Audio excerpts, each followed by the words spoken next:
இவனை உட்காந்துருக்கிறத பார்க்குது. யாராரு நம்ம என்னடா நம்ம வீட்டில் பூச்சா ஒருத்தங்க வந்துருக்காங்க.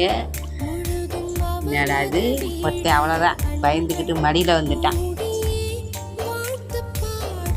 இவனுக்கு பயந்துட்டு மடியில் வந்துட்டான்.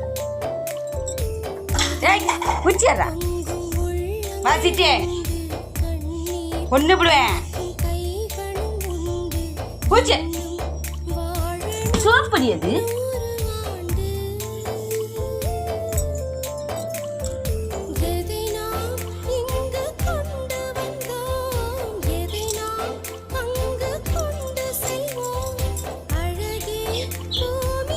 அம்மாட்ட பேசக்கூடாது சொன்னேன். பேசக்கூடாது போ, பேசக்கூடாது. வேணாம் நீ வேணாம். சிட்டு எனக்கு வேணாம். சிட்டு வேணாம் வேணாம் வேணாம் போ.